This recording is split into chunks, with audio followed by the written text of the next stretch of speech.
Okay, students. So today we shall start our new chapter, that is limit. Limit ये जो chapter है, this is very important chapter. This is the basic of your calculus part. Calculus जो होता है mathematics का जो branch है calculus, वो आपको क्लास 12th में है, जिसमें कि limit, continuity, derivative, application of derivative, integration, application of integration, differential equation, ये सारे चैप्टर्स इस कैलकुलस में आते हैं। ठीक है ना। तो उसका बेसिक जो है fundamental part, that is the limit, ये मेन है। यहां से आपको स्टार्ट करना है calculus part, limit. So what is limit? So first of all you should know what is the limit. तो लिमिट समझने के लिए हम क्या करेंगे, चलो एक छोटा सा एग्जांपल लेता हूं मैं कि for example you have a circle. आपके पास में एक सर्कल है और मैं इस सर्कल को पूरा कवर करने का कोशिश करता हूं bye drawing the line segment join करके। अब तो मैं सपोज मैं 3 लाइन सेगमेंट ज्वाइन किया, 3 लाइन सेगमेंट, तो सर्कल का इतना पार्ट कवर हो जाएगा। If I increase the number of sides of the polygon bye drawing the polygon, 4 निकाल लिया, सपोज मैंने 4 साइड्स वाला पॉलीगॉन निकाल लिया, तो इतना पार्ट कवर हो जाएगा, है ना। If I draw suppose A polygon having 5 sides, 5 side वाला निकाल लो सपोज, ऐसा इतना पार्ट हो जाएगा, कवर हो जाएगा। 6 पार्ट्स वाला, 6 साइड्स वाला निकालो तो, है ना, 1 2 3 4 5 6, इतना पार्ट कवर हो जाएगा।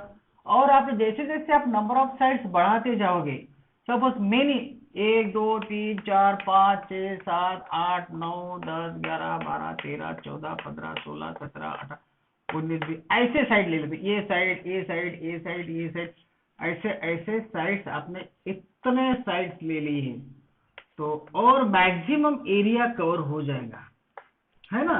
तो number of sides, if I increase number of sides, let the number of sides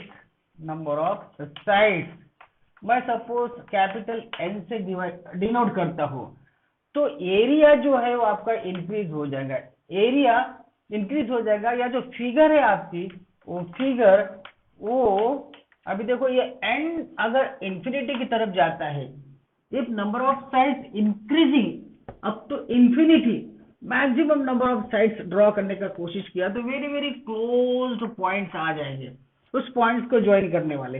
और आपको मालूम है कि रियल नंबर लाइन पे कोई भी 2 पॉइंट्स के बीच में फिर से पॉइंट होता है। अगर if A and B are any 2 points on the real number line, then A plus B by 2 again is the middle point. So we cannot say where it will stop. So we can take infinite number of sides of the polygon here. So as number of sides ends to infinity, this polygon will merge in a circle. अरे complete मर्ज नहीं होगा, लेकिन circle के जैसा वो shape लेगा, क्योंकि complete तो हम इनफाइनाइट कितना भी कोशिश करो पॉइंट्स, पूरा सर्कल तो कवर होने वाला नहीं है। लेकिन हम ये बोल सकते हैं कि number of sides and tends to infinity, अगर नंबर ऑफ साइड्स इंफिनिटी की तरफ जाती है तो पॉलीगॉन आपका सर्कल की तरफ जा रहा है, and polygon is going to merge in a circle. ये समझ में आ गया? हेलो, हाँ, ओके। तो उसी प्रकार का हमारे यहाँ इस लिमिट चैप्टर में, अब लिमिट में क्या है कि जैसे कि सपोज मैं एक एग्जांपल लेता हूँ, एक फंक्शन, एक कर्व लेता हूँ, f of x equal to x square है, suppose that is y equal to x square है। ये आपका कर्व का इक्वेशन है। इसका जो ग्राफ होता है वो इस तरह से होता है, ऐसा ग्राफ होगा आपका y equal to x square का। ठीक है, अभी इस 0 के पास में मुझे चेक करना है, 0 के पास जब मैं लेफ्ट हैंड साइड के तरफ से जाऊंगा, very close to 0, not 0 but I am tending toward 0, 0 में यहाँ पे 1 होगा, यहाँ पे 2 होगा, वहां पर यहाँ पे -3 होगा, -2 होगा, -1 होगा, ये वैल्यू होगी। इधर 1 2 3 होगा।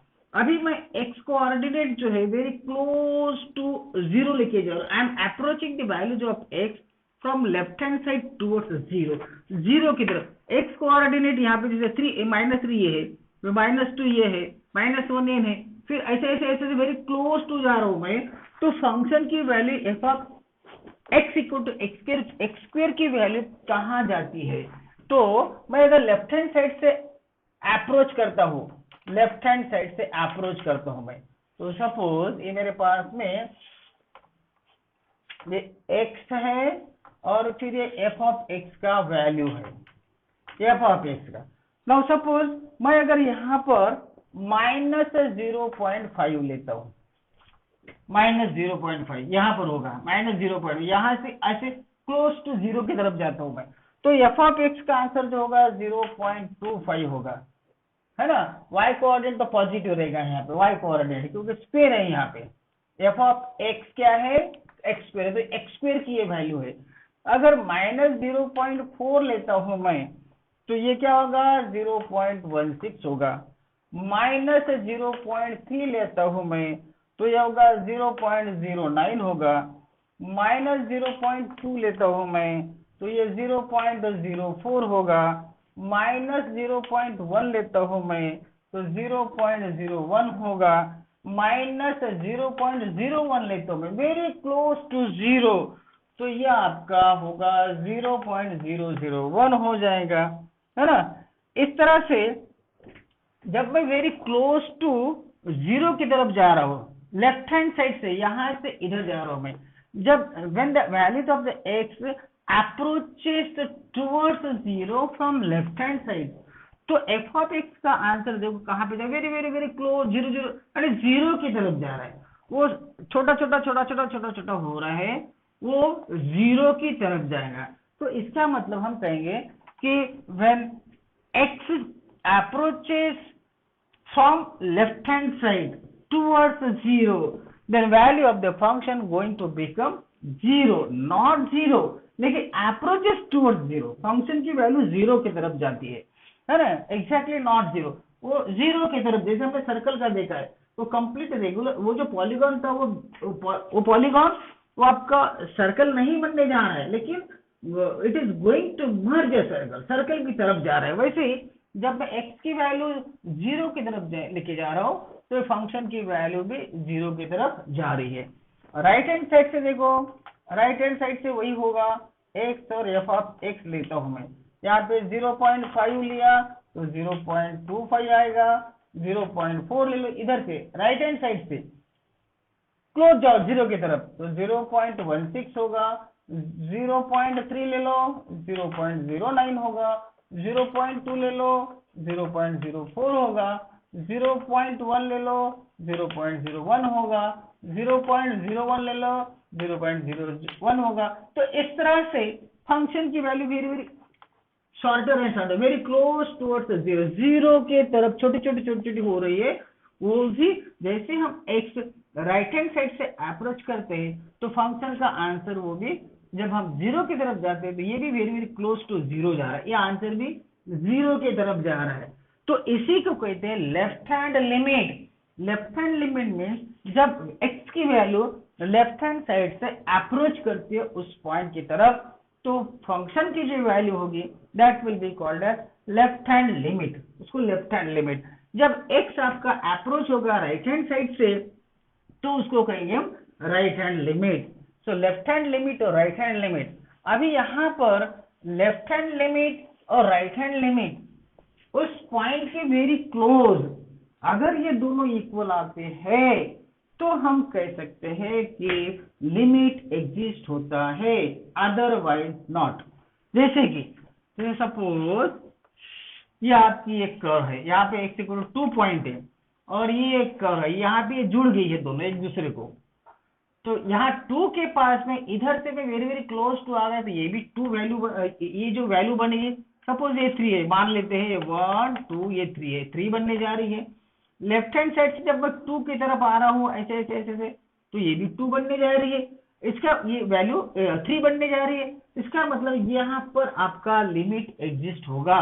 अगर ये इस तरह से है कि जैसे ये कर्व है यहाँ तक आ गई और ये 2 के पास में ये 2 के पास ये यहाँ तक वैल्यू आ गई है, और राइट हैंड साइड की कर्व है ये जो ये यहाँ तक आ गई है। ठीक है, अभी यहाँ पर देखो 2 के लेफ्ट हैंड साइड में जो कर्व ऐसी ऐसी है यहाँ तक, ये 2 के पास लेफ्ट हैंड साइड में 2 के पास में आंसर 2 है, लेकिन 2 के राइट हैंड साइड पे वेरी क्लोज टू 2 आता हूं मैं, तो आंसर देखो यहाँ पे 3 है। तो ये दोनों कोइंसाइड नहीं हो रहे, तो इट मींस यहाँ पर 2 पॉइंट के पास में दोनों कर्व एक दूसरे में मर्ज नहीं हो रही है, कोइंसाइड नहीं हो रही है, तो इस समय यहाँ पर लिमिट एग्जिस्ट नहीं होगा। 2 के पास लिमिट नहीं होगा, लिमिट एग्जिस्ट नहीं होगा। सो 2 के पास अगर लेफ्ट हैंड का लिमिट और राइट हैंड का लिमिट, जैसे यही अगर ऐसा कंटिन्यू है ग्राफ, अभी यहाँ पे लेफ्ट हैंड लिमिट की वैल्यू जो होगी वो 2 होगी, जब x approaches towards 2 from right hand side तो भी वैल्यू 2 की तरफ ही जाएगी। तो यहाँ पर दोनों limit left hand limit right hand limit equal है, तो इस समय हम कह सकते हैं कि यहाँ पे लिमिट एग्जिस्ट होता है। ठीक है ना। समटाइम्स क्या होता है कि अगर आप तो बोलेंगे कि सर फिर अगर इक्वल है तो फिर ठीक है, फिर तो लिमिट एग्जिस्ट होता है। समटाइम्स सपोज यहाँ पर 0.2 है और यहाँ से ग्राफ निकला है और ये 2 के पास जो सीधा इंफिनिटी की तरफ जा रहा है, और फिर यहाँ से ये ग्राफ निकला है 2 के राइट हैंड साइड में ये इंफिनिटी की तरफ जा रहा है, सपोज ऐसा इस तरफ जा रहा है, तो ये भी इंफिनिटी की तरफ जा रही है। इस 2 के पास में y कोऑर्डिनेट इंफिनिटी होगा, और यहाँ पे राइट हैंड साइड से 2 के पास में भी y कोऑर्डिनेट इंफिनिटी की तरफ जाएगा, ये y कोऑर्डिनेट इंफिनिटी होगा। तो यहाँ पर भी इंफिनिटी, यहाँ पर भी इंफिनिटी है ना। तो अभी तो यहाँ पर इक्वल है, लेकिन यहाँ पे क्या एंड पॉइंट, यहाँ पर 2 के पास में दोनों मर्ज हो गए, नहीं हो गए। तो इंफिनिटी अगर है लेफ्ट हैंड लिमिट और राइट हैंड लिमिट, तो भी लिमिट एग्जिस्ट नहीं होगा। वैल्यू सेम आना चाहिए उस पॉइंट के पास में दिए हुए फंक्शन की। अरे सेम मींस किसी एक वैल्यू की तरफ अप्रोच होना चाहिए, इंफिनिटी नहीं चलेगा इसको छोड़ के, तो हम कह सकते हैं कि भाई वो लिमिट एग्जिस्ट होता है, अदरवाइज नॉट। ठीक है ना। तो यहां पर पहले लिमिट के बारे में लिखते हैं। Limit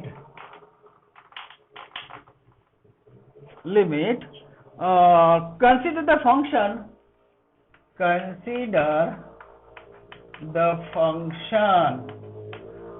f of x equal to x square, means that is ये क्या है, y equal to x square है। जैसे हमने पॉलिनोमियल पढ़े ना, p of x equal to x cube plus 3x plus 2, तो x यहाँ का डोमेन होगा, तो यहाँ पे f ऑफ x लिखा, वैसे मीन्स y कोऑर्डिनेट यहाँ का, तो f ऑफ x जो है वो एक्स स्क्वायर है, that is y equal to x square है। ऑब्जर्व दैट, यहाँ पे ऑब्जर्व करो, observe that x takes values very close to 0, x takes values very close to 0। x जो है आपका, जैसे मैंने यहाँ पर बताया था आपको, ये आपका y equal to x square का ग्राफ है, और x की value very close to 0 from left hand side से जा रही है। The value of f of x, the value of f of x means a function की value also moves towards 0, also moves towards 0, ये भी 0 की तरफ जाती है ना। तो therefore we say that इसी को हम ऐसा लिखेंगे कि लिमिट एक्सटेंडिंग टू 0, चाहे वो लेफ्ट हैंड साइड से हो राइट हैंड साइड की तरफ से हो, जब x की वैल्यू 0 की तरफ जाती है तो फंक्शन की वैल्यू भी 0 की तरफ जाती है। तो इसी को हम लिखेंगे limit extending to 0 f of x, function की वैल्यू 0 है, f ऑफ x का वैल्यू भी 0 हो रहा है। हाँ, और इसको पढ़ेंगे कैसे, टू बी रीड एज, इसको पढ़ेंगे कैसे, limit of f of x, limit of f of LIM से लिखते हैं, कभी कभी LT से भी लिखते हैं, लिमिट LT या LIM, ठीक है ना, याद रखना है। The limit of f of x as x tends to 0, as x tends to 0, limit of f of x as x tends to 0 is equals to 0, 0 equals to 0, equals to 0। इसको ऐसे पढ़ेंगे, है ना, limit of f of x, limit of f of x as extending to 0 is equals to 0, ऐसे पढ़ेंगे। जैसे ये है suppose limit extending to a, f of x का आंसर सपोज बी है, इसको कैसे पढ़ेंगे, limit of f of x as x tending to a is equals to b. समझ में आ गया, limit of f of x function as x tending to a is equals to b. इसका मतलब क्या है कि अगर फंक्शन में x की वैल्यू ए पॉइंट की तरफ जाती है, चाहे लेफ्ट हैंड साइड रहने दो या राइट हैंड साइड रहने दो, ए की तरफ जाती है, वेरी क्लोज टू ए जाती है, तो फंक्शन की वैल्यू बी की तरफ जाती है, एफ ऑफ एक्स की वैल्यू बी की तरफ जाती है। सो अभी इसमें क्या होता है कि चलो इसके बाद में देखें, इन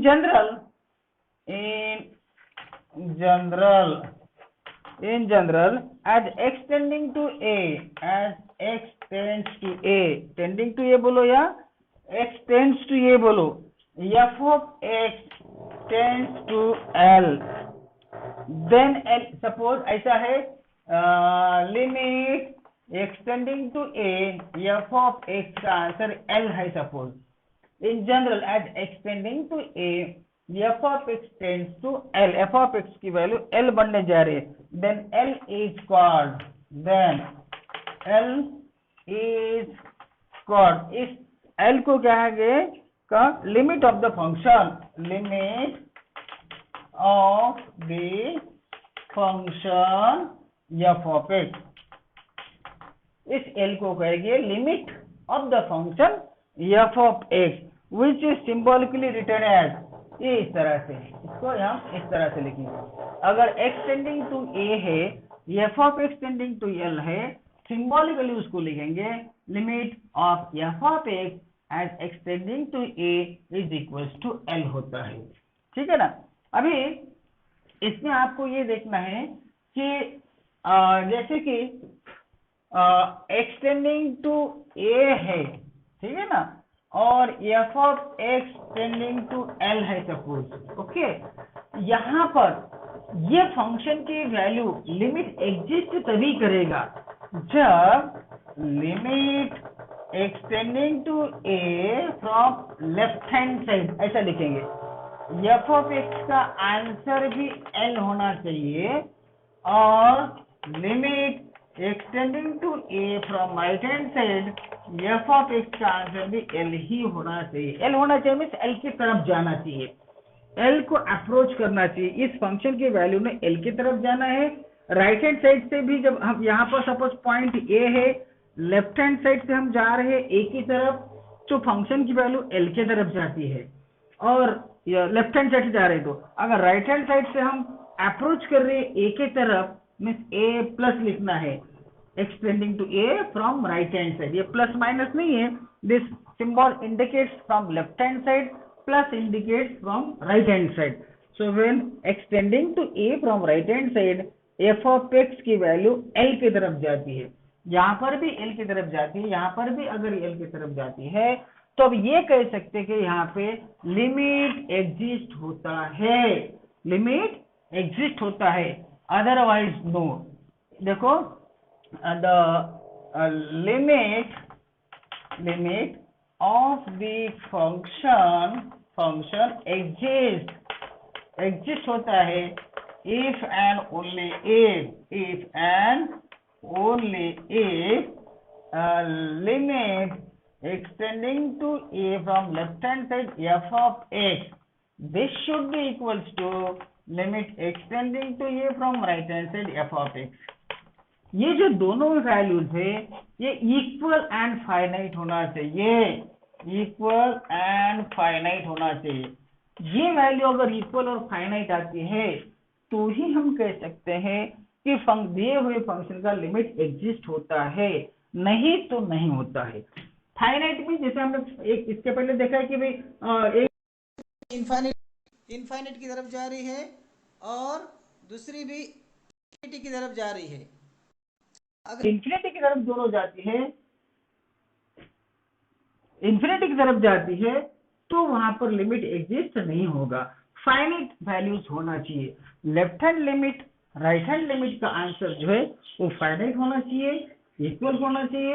अगर ऐसा है तो फिर हम कह सकते हैं कि लिमिट एग्जिस्ट होता है, नहीं तो नहीं। तो दोनों की वैल्यू लगभग सेम आंसर की तरफ जाना चाहिए, तभी आपका लिमिट एग्जिस्ट होता है। अभी फॉर एग्जाम्पल मेरे पास में इस तरह से क्वेश्चन है, find the limit of f of x equal to x square minus 1 upon x minus 1 और पॉइंट दिया है at x equal to 1। At x equal to 1 इस फंक्शन की वैल्यू किधर जाती है, लेफ्ट हैंड साइड से और राइट हैंड साइड से, ये वैल्यू कहां पर जाती है अगर ये आपको चेक करना है। तो यहाँ पर अभी आप तो बोलेंगे सर कि फिर डायरेक्ट अगर 1 रख दिया यहाँ पर तो 1 माइनस 1 तो 0 हो जाएगा, नॉट डिफाइंड हो जाएगा, इसलिए यहाँ पर डायरेक्ट 1 नहीं रखना है। I am asking you find the limiting value, इसकी लिमिटिंग वैल्यू निकालना है। तो एक्स टेंडिंग टू 1 मीन्स यहाँ पर अगर 1 है तो यहाँ पे 1 की तरफ यहाँ पे 0 है तो यहाँ पे 0.9 आएगा, 0.8 आएगा, 0.7 आएगा, 0.99 आ जाएगा, इधर 1.1 आएगा, 1.2 होगा। तो इधर से आप अप्रोच करो, very close to 1 left hand side से अप्रोच करो, तो ये वैल्यू किस तरफ जाती है वो आपको चेक करना है। और अभी यहाँ पर कोई प्रॉब्लम है कि डायरेक्ट x इक्वल टू 1 हम नहीं पुट कर सकते, क्योंकि x इक्वल टू पुट किया तो यहाँ पर ये 0 बनेगा। तो इस टाइप के जो क्वेश्चन है अभी इसको तो सॉल्व करना है, इसकी लिमिट तो इसका निकालना है। तो इसका लिमिट कैसे निकाल, लेफ्ट हैंड साइड से निकाल सकते 0.8, 0.7, 0.8 ऐसे वैल्यूज निकाल पुट करके तो हम इसका आंसर निकाल सकते हैं।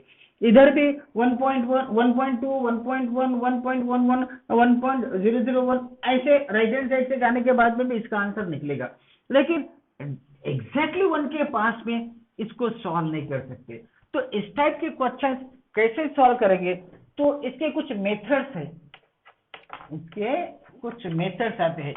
क्योंकि अगर यहाँ पे मैं डायरेक्ट 1 रखता हूं तो यहाँ पे 0/0 फॉर्म आ रहा है ना, x इक्वल टू 1 रखो, 1 माइनस 1 0, 1 माइनस 1 0/0। तो इस टाइप का अगर फॉर्म आता है तो इसको कहते हैं हम इनडिटरमिनेट फॉर्म। तो ये जो वाले ऐसे रहते देखो, इंफिनिटी अपॉन इंफिनिटी इस टाइप में आते कभी कभी, या इंफिनिटी माइनस इंफिनिटी आ जाएगा, या इंफिनिटी इंटू 0 आ जाएगा, या 0 का पावर 0 आ जाएगा, या इंफिनिटी का पावर 0 आ जाएगा, है ना, या 1 का पावर इंफिनिटी आ जाएगा। तो ये वाले जो फॉर्म है सारे, इसको कहेंगे हम इनडिटरमिनेंट फॉर्म। ये हो जाएंगे आपके इनडिटरमिनेंट फॉर्म। तो ये जो इनडिटरमिनेट फॉर्म, तो ये जो फॉर्म है, तो यहाँ पर हम डायरेक्ट x की वैल्यू नहीं पुट कर सकते। तो इस टाइप के क्वेश्चन कैसे सॉल्व करना है, तो सबसे पहले इस फंक्शन को आपको या तो फैक्टराइज करना है, सबसे पहले क्या करना है, फैक्टराइज करना है। फैक्टराइज करना है पहले ये रैशनल फंक्शन को, या तो फिर इसको आपको रैशनलाइजेशन करना पड़ेगा। Rationalisation direct x equal to 1 put नहीं करना है, क्योंकि इसमें 1 पुट किया तो 0/0 का फॉर्म आ जाएगा। समटाइम दिस फॉर्म में भी infinity by infinity, infinity minus infinity, infinity into 0, 0 का पावर 0, इंफिनिटी का पावर 0, 1 का पावर इंफिनिटी, ये सारे फॉर्म को इनडिटरमिनेट फॉर्म कहते हैं। तो ऐसे फॉर्म में डायरेक्ट आप x इक्वल टू 1 नहीं पुट कर सकते या x इक्वल टू वो पॉइंट नहीं पुट कर सकते। तो सबसे पहले उस फंक्शन को आपको या तो फैक्टराइज करना पड़ेगा या तो रैशनलाइज करना पड़ेगा। अभी यहाँ पर अगर मैं इसको फैक्टराइज करता हूँ सो एफ ऑफ एक्स जो हो जाएगा x minus one into x plus one upon x minus one हो जाएगा, राइट। तो यहाँ पर limit extending to direct one के पास में ये जो आपका फंक्शन है तो ये हो जाएगा limit extending to one direct one के पास में, तो ये हो जाएगा x minus one into x plus one upon x minus one. तो ये कैंसिल करो तो आंसर एक्सटेंडिंग वन रखो तो यहाँ पे 2 आंसर आ जाएगा। तो ये फंक्शन की वैल्यू 2 की तरफ जा रही है। अगर एक्सटेंडिंग टू 1 तो लेफ्ट हैंड साइड से भी आप पुट करके देखो, 1 के लेफ्ट हैंड साइड से आप वेरी क्लोज टू 1 जाओ तो इसका जो आंसर है वो 2 की तरफ जाएगा, और 1 के राइट हैंड साइड से वेरी क्लोज टू 1 आ जाओ और यहाँ पे वैल्यू पुट करते जाओ तो इसका आंसर 2 के तरफ ही जाएगा। तो फाइनाइट एंड इक्वल है और उस पॉइंट के पास में भी 1 के पास में आंसर 2 है, इसलिए इस फंक्शन का लिमिट एग्जिस्ट होता है। तो यहाँ पर यही बात याद रखना है कि limit extending to a point है from left hand side f of x ये इक्वल होना चाहिए limit extending to a from right hand side a f of x का, और ये लिमिट एक्सटेंडिंग टू डायरेक्ट उस पॉइंट के पास में ए एफ ऑफ एक्स ये अगर तीनों वैल्यू सेम आती है तो हम कह सकते हैं कि लिमिट एग्जिस्ट होता है, नहीं तो नहीं। ये बात समझ में आई क्या? हेलो, हाँ। तर लेफ्ट हँड साईडचं लिमिट आणि राईट हँड साईडचं लिमिट आणि त्या पॉइंटच्या ठिकाणचं लिमिट हे जर सारखं येत असेल तरच त्या ठिकाणी त्या पॉइंटच्या ठिकाणी लिमिट एग्जिस्ट होते, नाही तर नाही होत। ठीक है ना। आता अपन दूसरा एग्जांपल पर दूसरा एग्जांपल देखो। सपोज अभी एक क्वेश्चन देखता हूं मैं, देखो चलो एफ ऑफ एक्स ये फंक्शन है, एफ ऑफ एक्स का आंसर जो 1 है, कहां पर x is less than equal to 0 और 2 आंसर है x is greater than 0। Function की वैल्यू दिया उसने 1, लेकिन कब x अगर लेस देन और इक्वल टू 0 है तो, और फंक्शन की वैल्यू दिया है 2 कब अगर x इज ग्रेटर देन 0 है तो इसका जो ग्राफ आएगा यहाँ पर देखिए, ये आपका 0 x एक्सिस है, y एक्सिस है, ठीक है। तो व्हेन यहाँ पर 0 या लेस देन 0 इधर के लिए x की इस तरफ की वैल्यू, यहाँ पे x कोऑर्डिनेट 0 या 0 से अगर छोटा है तो फंक्शन की वैल्यू जो यहाँ पे सपोज 1 है, यहाँ पर सपोज 2 y कोऑर्डिनेट, तो यहाँ पर 0 के लिए भी 1 है, लेस देन 0 के लिए भी 1 है, तो इसका मतलब ये आपका ग्राफ ऐसे आ जाएगा, y कोऑर्डिनेट इस पर 1 ही रहेगा। Less than 0 x less than 0 के लिए फंक्शन की वैल्यू 1 दी है तो ऐसा ग्राफ आ जाएगा, और थोड़ा भी 0 से बड़ा करता हूं मैं, 0.00001 करता हूं मैं, very close to 0 to the right hand side, अगर x इज ग्रेटर देन 0 है तो फंक्शन आपका फंक्शन की वैल्यू 2 बनने जा रही है। ग्रेटर देन 0 नॉट 0, 0 के पास में नहीं, ग्रेटर देन 0 अगर है x कोऑर्डिनेट तो ये आपका आंसर 2 बनने जा रही है। तो यहाँ पर अगर हम ऑब्जर्व करेंगे 0 के पास में दोनों ग्राफ मर्ज नहीं हुए, 0 के पास 0 के लेफ्ट हैंड साइड में फंक्शन की वैल्यू 1 है और 0 के राइट हैंड साइड में फंक्शन की वैल्यू 2 है, they are different, therefore this f of x का लिमिट एग्जिस्ट नहीं होगा। कहां पर? x इक्वल टू 0 के पास में, 0 के पास इस फंक्शन की वैल्यू एग्जिस्ट नहीं होगी।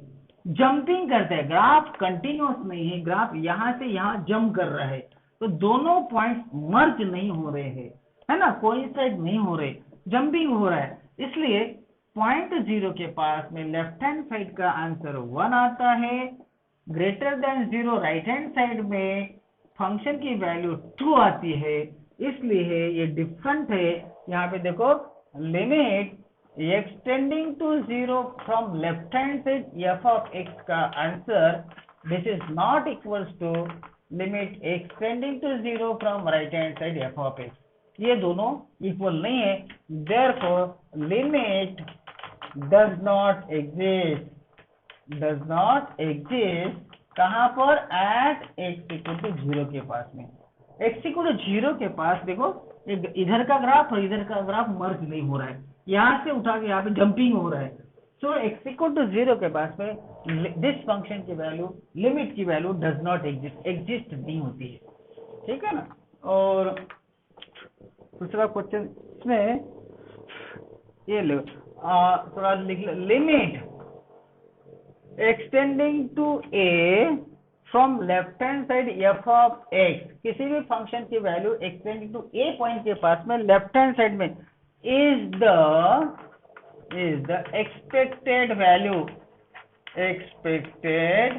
Value of f at x equal to a के पास में। यानी उस फंक्शन में डायरेक्ट अगर हम ए रखते हैं तो जो फंक्शन की वैल्यू आती है तो वो वैल्यू हमें एक्सपेक्ट चाहिए, लेफ्ट हैंड साइड का लिमिट, लेफ्ट हैंड साइड के लिमिट की वैल्यू वो एक्सपेक्ट होना चाहिए कि डायरेक्ट फंक्शन में ए पुट करो पॉइंट, तो जो आंसर बनेगा उस वैल्यू की तरफ लेफ्ट हैंड लिमिट जाना चाहिए, ये हम एक्सपेक्ट करते हैं, है ना।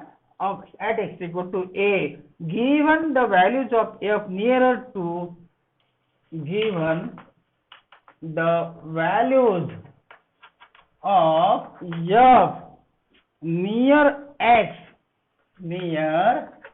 x to the left of a के left, very near to a, this value is called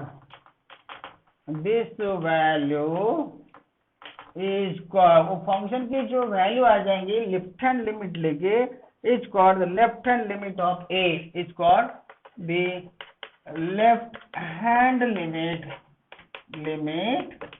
of f at a, यानी limit extending to a from left hand side f of x का answer जो भी आएगा, ये अगर आता है सपोज इसका आंसर, तो लेफ्ट हैंड का लिमिट जो है वो l है, this is called the left hand limit, इस l को कहेंगे हम left hand limit. Left hand limit का आंसर कितना आ गया, एल आ गया, तो l is called the left hand limit, very close to a from left hand side, ठीक है ना। और अगर राइट हैंड साइड में है and a limit extending to a from right hand side f of x है, तो यहाँ पर भी हमें ये जो वैल्यू है हमें एक्सपेक्ट करते हैं कि एफ ऑफ ए के बराबर में आना चाहिए।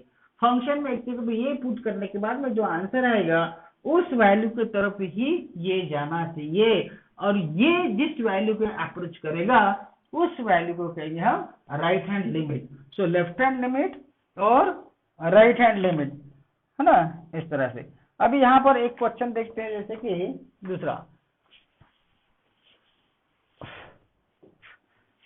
Consider the function f of x equal to x plus 10, ये फंक्शन है, ठीक है ना। अभी यहाँ पर एट एक्स इक्वल टू 5 लेता हूं मैं, एक्स इक्वल टू 5 के पास में इस फंक्शन की वैल्यू किधर जाती है, तो जाना किधर चाहिए, डायरेक्ट अगर मैं एक्स रखता हूं यहाँ पर 5 प्लस 10 15 की तरफ जाना चाहिए, ये आंसर जो आपका 15 की तरफ जाना चाहिए, लेफ्ट हैंड लिमिट का और राइट हैंड लिमिट का। अगर 15 की तरफ जाता है तो इसका मतलब लिमिट एग्जिस्ट होता है, नहीं तो लिमिट एग्जिस्ट नहीं हो जाएगा। तो जैसे कि हमने यहाँ पे x ऐसे लिया, लेफ्ट हैंड लिमिट, जैसे यहाँ पे x ले लो और यहाँ पर f ऑफ x ले लो, तो अगर मैं left hand limit x equal to 5 ले रहा हूँ मैं, यहाँ पर आपका रियल नंबर लाइन पर यहाँ पर 5 है सपोज, तो लेफ्ट हैंड में यहाँ पे 4.9 होगा, 4.8 होगा, 4.7 होगा, फिर यहाँ पे 4 होगा, 3.9 होगा, लाइक दिस। तो मैं यहाँ पर लेफ्ट हैंड की वैल्यू पुट करता हूँ, फिर वेरी क्लोज टू 5 हो जाता हूँ।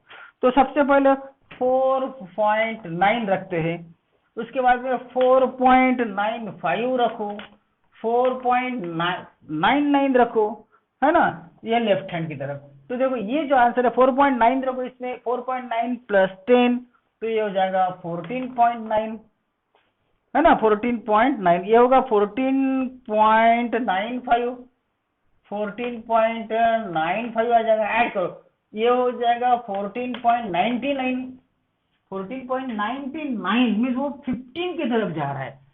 अभी राइट हैंड साइड से देखो, राइट हैंड लिमिट देखो, यहाँ पे x, यहाँ पे f ऑफ x, तो यहाँ पे 5 के राइट हैंड साइड की तरफ से अप्रोच हो जाओ। राइट हैंड साइड से क्या मतलब, सपोज 5.1 लेता हूं मैं, 5.001 लेता हूं मैं, 5.001, तो ये जो आंसर होगा 15.001, ये आंसर है ना। उसके बाद में 5.01 ले लो, 5.01, चलो वेरी क्लोज टू आ जाओ, तो 15.01 हो जाएगा। 5.1 ले लो तो 15.1 हो जाएगा, है ना। 5.1 यहाँ पर अगर है तो और कम करो, और कम किया, और कम किया, और कम किया, तो देखो 15.0001, और 5.00001 लिया तो 15.00001 हो जाएगा। अगर और कम कम कम होगा तो 15 के तरफ ही इसका आंसर जाएगा।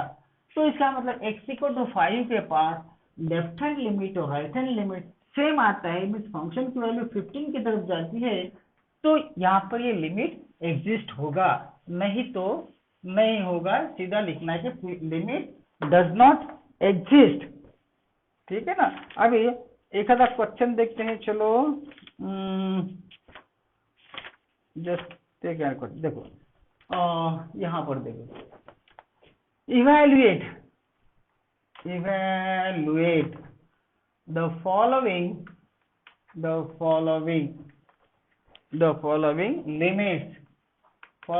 limits. Number 1, limit extending to 3x plus 3, तो यहाँ पे कोई ऐसा इंडिटरमिनेट फॉर्म तो है ही नहीं, तो x equal to limit of the function x plus 3 when extending to 3, अगर यहाँ पे x 3 की तरफ जाएगा तो ये आंसर 3 प्लस 3 6 की तरफ जाएगा, है ना, तो आंसर इज 6 हो जाएगा यहाँ पे। दूसरा देखो, limit extending to pi, function है आपका x माइनस 22/7 है ना, 22/7, तो ये आंसर किधर जाएगा, pi minus 22/7, extending to pi रख दो, डायरेक्ट पाई ही रखना है। थर्ड है suppose limit r tending to 1, radius is going to become 1, pi r square, r 1 बनने जा रहा है, अगर 1 बनने जा रहा है तो पाई इंटू 1 का स्क्वायर, तो पाई आंसर आ जाएगा, 1 फंक्शन का लिमिट का आंसर जो पाई की तरफ जाएगा, ठीक है ना।